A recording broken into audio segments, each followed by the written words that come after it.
ശ്രീ രാജീവ് മണ്ണാളി, നമുക്കറിയാം പാകിസ്ഥാൻ നിലവിൽ ഒരു ഇന്ത്യയുടെ പ്രത്യാക്രമണത്തിൽ അക്ഷരാർത്ഥത്തിൽ ഞെട്ടിയിരിക്കുന്നൊരു സംഭവം തന്നെയാണ്.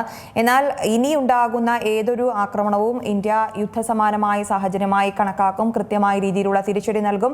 ഇന്ത്യ ഇപ്പോൾ സൈന്യം നടത്തിയ വാർത്താ സമ്മേളനത്തിലടക്കം വ്യക്തമാക്കിയിട്ടുണ്ട്, നമ്മൾ പാകിസ്ഥാനിലെ ഏതൊക്കെ മേഖലകളിലാണ് ആക്രമണം നടത്തിയത്, കൃത്യമായി ഭീകരതയ്ക്കെതിരെയാണ് ആക്രമണം നടത്തിയത്. എന്നാൽ പാക് സൈന്യം പോലും അവർക്കൊപ്പം ചേരുകയായിരുന്നു. നിലവിലുള്ള സാഹചര്യം അനുസരിച്ച് പാകിസ്ഥാൻ ഇനി ഒരു യുദ്ധത്തിന് മുതിരില്ല എന്ന് നമുക്ക് കണക്കാക്കാമോ? അങ്ങനെയൊന്നും ഇപ്പോഴത്തെ ഇതിൽ കണക്കാക്കാൻ സാധ്യമല്ല. കാരണം പാകിസ്ഥാന് ഈ ലോ കോസ്റ്റ് ഓപ്ഷൻ എന്നുള്ള നിലയ്ക്ക് ഈ ഭീകരവാദം വളരെ ഒരു സ്വീകാര്യമായ ഒരു യുദ്ധതന്ത്രമായിട്ടാണ് അവർ കരുതിയിരിക്കുന്നത്. അത് പെട്ടെന്ന് മാഞ്ഞു പോകാൻ സാധ്യമല്ല, പെട്ടെന്ന് അത് അവർക്ക് മറക്കാൻ സാധ്യമല്ലെന്നാണ് ഞാൻ കരുതുന്നത്.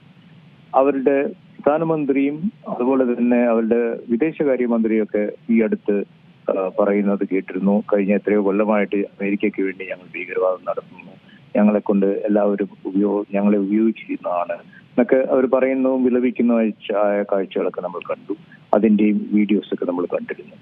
ഇതൊരു അവരുടെ നയമാണ്, അവരൊരു നയമായിട്ട് സ്വീകരിച്ചതാണ് കഴിഞ്ഞ 36 കൊല്ലമായിട്ട്. ഈ ഇന്ത്യയെ will build India through 1000 cuts എന്ന് പറഞ്ഞ ആ ഒരു പ്രഖ്യാപനത്തിന്റെ പിന്തുടർച്ചയായിട്ടാണ് നമ്മൾ ഇതിനെ കാണേണ്ടത്. അപ്പോൾ ഇപ്പോൾ അവർക്ക് ആദ്യമായിട്ട് മനസ്സിലായിരിക്കുന്നു ദാറ്റ് വി മീൻ ബിസിനസ് എന്നുള്ളത്. അതവർ വളരെ കൃത്യമായിട്ട് കാണുകയും ചെയ്തു. നമുക്കത് പറയുന്നത് ചെയ്യാനുള്ള കഴിവും ചെയ്യുന്നത് പറയുന്ന കൂട്ടത്തിലാണെന്ന് അവർ വളരെ കൃത്യമായിട്ട് മനസ്സിലാക്കിയിട്ടുണ്ട്. അപ്പോ ഇപ്പോ ഒരു വെടിനിർത്തലും അതിനെ തുടർന്ന് ഒരു സമാധാനത്തിന്റെ അന്തരീക്ഷമൊക്കെ ഉണ്ടാക്കിയാലും ഈ ഒരു പോളിസി, സ്റ്റേറ്റ് സ്പോൺസർഡ് ടെററിസം അവര് എന്നേക്കുമായിട്ട് ഉപേക്ഷിക്കും എന്ന് പറയാനാവില്ല. അവരെ കൊണ്ട് അത് ഉപേക്ഷിപ്പിക്കുന്നതിലാണ് നമ്മുടെ വിജയിക്കുന്നത്. ഏത് സമാധാന സമ്മേളനം നടന്നാലും ചർച്ചകൾ നടന്നാലും ഇതായിരിക്കണം ഇന്ത്യ മുന്നോട്ട് വയ്ക്കുന്നത്. അങ്ങനെ തന്നെ ആയിരിക്കുമെന്നാണ് എന്റെ വിശ്വാസം. കാരണം ഇപ്പോഴത്തെ ഈ പുകമറകളൊന്നും കാര്യമില്ല. ആത്യന്തികമായിട്ട് സ്റ്റേറ്റ് സ്പോൺസർഡ് ടെററിസം ഒരു പോളിസി ആയിട്ട് അത് നടത്താതിരിക്കുക, അത് മാറ്റിവെക്കുക, അത് ഇല്ലാതാക്കുക. ആൻഡ് അതിന്റെ കൂട്ടത്തിൽ ഈ ചർച്ചകളിൽ നമ്മൾ എടുത്തു വെക്കേണ്ട ചില സംഗതികളുണ്ട്. ഒന്ന്, ദാവൂദ് ഇബ്രാഹിം തൊട്ട് ബാക്കി അവിടെയുള്ള എല്ലാ ഭീകരരെയും ഇന്ത്യക്ക് കൈമാറുക. ഇതൊരു ഉപാധിയായിട്ട് നമ്മൾ വെക്കേണ്ടതാണ്. കാരണം അവരൊക്കെ അവിടെ ഇരുന്നുകൊണ്ട് അവരെയൊക്കെ അവിടെ സംരക്ഷിച്ചുകൊണ്ട് ഒരു സമാധാനവും ഒരു ഐക്യവും ഒന്നും നടക്കാൻ സാധ്യതയില്ല. അത് നമ്മൾ സമ്മതിക്കാൻ പാടില്ല. നമ്മളുടെ ടേംസിലായിരിക്കണം പീസ് ടോക്സ്. അതിന്റെ ആദ്യത്തെ ഘടകം അവിടെയുള്ള എല്ലാ ഭീകരരെയും നമുക്ക് കൈമാറുക എന്നുള്ളതായിരിക്കണം. അതില് അവർ കാണിക്കുന്ന താല്പര്യം അല്ലെങ്കിൽ അതിന്റെ റെസ്പോൺസ് വളരെ ക്ലിയർ ആയിട്ട് നമുക്ക് ഇൻഡിക്കേറ്റ് ചെയ്യും എന്താണ് അവരുടെ താല്പര്യങ്ങൾ എന്നുള്ളത്. അപ്പോൾ ഈ ഒരു ഉപാധി വെക്കണം. ഇനി ഒരു മിസ് അഡ്വഞ്ചറിന് അവർക്കത് ചെയ്യാനുള്ള ശക്തി നമ്മൾ കൊടുക്കാൻ പാടില്ല എന്നാണ് ഞാൻ വിശ്വസിക്കുന്നത്. അതുതന്നെയാണ്. നമുക്കറിയാം, നേരത്തെ ഈ പാകിസ്ഥാൻ ഇന്ത്യക്കെതിരെയുള്ള പ്രകോപനങ്ങൾ നേരത്തെയും ഉണ്ടായിരുന്നു, കാലാകാലങ്ങളായി തുടരുന്നതുമാണ്. താങ്കൾ സൂചിപ്പിച്ചതുപോലെ തന്നെ ഇന്ത്യ വിരുദ്ധത അവരുടെ ഒരു നയമായി തന്നെ പ്രഖ്യാപിക്കുന്ന കാര്യമാണ്. എന്നാൽ നേരത്തെ ഉണ്ടായ പ്രകോപനങ്ങളിലൊന്നും തന്നെ ഈ അവർക്ക് വെള്ളം നൽകുന്ന രീതിയിൽ അല്ലെങ്കിൽ സിന്ധു നദീജല കരാർ മരവിപ്പിക്കുന്ന രീതിയിലൊന്നും ഇന്ത്യ കടന്നിരുന്നില്ല. മനുഷ്യത്വപരമായ നിലപാടുകളായിരുന്നു ഇന്ത്യ സ്വീകരിച്ചിരുന്നത്. എന്നാൽ ഇവിടെ അതെല്ലാം മറികടന്ന് കൃത്യമായ നിലപാട് ഇന്ത്യ സ്വീകരിച്ചു. ഒരു തരത്തിലുമുള്ള വിട്ടുവീഴ്ചകൾക്കില്ല, കൃത്യമായി മറുപടി നൽകുമെന്ന് എല്ലാ ഘട്ടത്തിലും ഇന്ത്യ വ്യക്തമാക്കുന്നു. ഈ ഒരു ഘട്ടത്തിൽ പാകിസ്ഥാൻ ഒരു തിരിച്ചറിവിന്റെ കാലമാണോ? അതായത് അവരുടെ ഭീകരത, അവരുടെ രാജ്യത്ത് അവർ വളർത്തുന്ന ഭീകരത അവർക്ക് തന്നെ അതൊരു തിരിച്ചടിയാകുമെന്ന് ഈ ഘട്ടത്തിലെങ്കിലും പാകിസ്ഥാൻ തിരിച്ചറിയുമോ? അവരത് തിരിച്ചറിഞ്ഞേനെ ഈ IMF ലോൺ അവർക്ക് കൊടുക്കാതിരുന്നെങ്കിൽ. എല്ലാ കാലത്തും ഈ IMF ലോണുകളാണ്, അല്ലെങ്കിൽ അമേരിക്കയിൽ നിന്ന് കിട്ടുന്ന ധനസഹായം അല്ലെങ്കിൽ വേറെ എവിടുന്നെങ്കിലും കിട്ടുന്ന ധനസഹായമാണ് അവരെ ഇതിൽ തുടരാൻ പ്രേരകമായ സംഗതി. ഇപ്പോഴും ഈ നമ്മളുമായിട്ട് നമ്മളവിടെ ഏറ്റുമുട്ടിക്കൊണ്ടിരിക്കുമ്പോൾ IMF വീണ്ടും ഒരു ലോൺ എടുത്ത് കൊടുക്കുന്നത് എന്തിനു വേണ്ടി കൊടുത്തു? അത് പാകിസ്ഥാൻ ജനതയ്ക്ക് അതുകൊണ്ട് എന്തെങ്കിലും ഗുണമുണ്ടാവുമെന്ന് കരുതി കൊടുത്തതാണോ?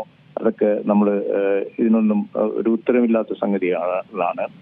ഇതുപോലെ ആരെങ്കിലും ധനസഹായം കൊടുത്തുകൊണ്ടിരിക്കുകയാണെങ്കിൽ പാകിസ്ഥാൻ അവരുടെ പ്രഖ്യാപിത നയത്തിൽ നിന്ന് പിന്മാറുമെന്ന് എനിക്ക് തോന്നുന്നില്ല. അവർ സാമ്പത്തികമായി തകർന്നു നിൽക്കുന്ന ആ രാഷ്ട്രത്തിന് ആ സാമ്പത്തിക തകർച്ചയുടെയും കൂടെ ബുദ്ധിമുട്ട് അറിയാൻ നമ്മൾ അനുവദിച്ചില്ലെങ്കിൽ അവര് പഴയതുപോലെ തുടരാനാണ് സാധ്യത എന്നാണ് എനിക്ക് തോന്നുന്നത്. നിലവിൽ ഈ IMFന്റെ വായ്പ അടക്കം ഇപ്പോൾ പാകിസ്ഥാന് ലഭ്യമായിരിക്കുന്ന ഒരു ഘട്ടത്തിൽ അതൊക്കെ ഭീകരതയ്ക്കായി ഉപയോഗിക്കുമെന്നാണ് ഇന്ത്യ അടക്കം നിലപാടെടുത്തത്. അത്തരത്തിൽ തന്നെ നമുക്ക് കണക്കാക്കാമോ? ഇനി എന്തെങ്കിലും രീതിയിലുള്ള പ്രകോപനത്തിന് പാകിസ്ഥാൻ ഈ ഒരു അവസരത്തിൽ മുതിരാനുള്ള ഒരു സാധ്യതയുണ്ടോ? ഈ അവസരത്തിൽ മുതിർന്നില്ലെങ്കിലും, കാരണം ഇപ്പോഴത്തെ അവസ്ഥ എന്താണ്, അവർക്ക് വളരെ കൃത്യമായിട്ട് മനസ്സിലായി അവര് ഒരു കൺവെൻഷണൽ വാറിന് യാതൊരു തരത്തിലും അവർക്ക് ഇന്ത്യയുടെ മുമ്പിൽ പിടിച്ചു നിൽക്കാനാവില്ല എന്നവർക്ക് ഒരിക്കൽ കൂടെ വ്യക്തമായിരിക്കുകയാണ്. നമ്മുടെ എയർ ഡിഫൻസ് സിസ്റ്റം, നമ്മുടെ എയർഫോഴ്സ്, നമ്മുടെ ഇന്റലിജൻസ് സംവിധാനം, നമ്മുടെ വെപ്പൺ സെലക്ഷൻ എല്ലാം വളരെ ഗംഭീരമായിരുന്നു. പിന്നെ നമ്മൾ ആ ദൃഢനിശ്ചയത്തോടുകൂടി കാര്യങ്ങൾ വളരെ പ്രൊഫഷണൽ ആയിട്ട് ചെയ്യുന്ന ഒരു കാഴ്ചയും കൂടെയാണ് നമ്മളിവിടെ കണ്ടിട്ടുള്ളത്. ഒരു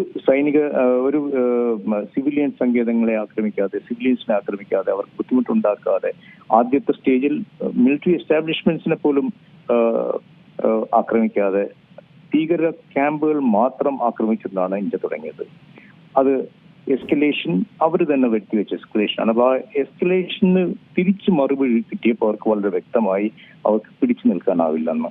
അതുകൊണ്ടാണ് അവർ ഈ സമാധാന ശ്രമങ്ങളും അല്ലെങ്കിൽ വെടിനിർത്തൽ ശ്രമങ്ങളും ആയിട്ട് മുന്നോട്ട് വന്നിരിക്കുന്നത്. ഇത് ഒരു താൽക്കാലിക ഒരു ആകാൻ നമ്മൾ സമ്മതിച്ചുകൂടാ. കാരണം ഇപ്പോ നമ്മുടെ കാണും എല്ലാ ഏരിയയിലും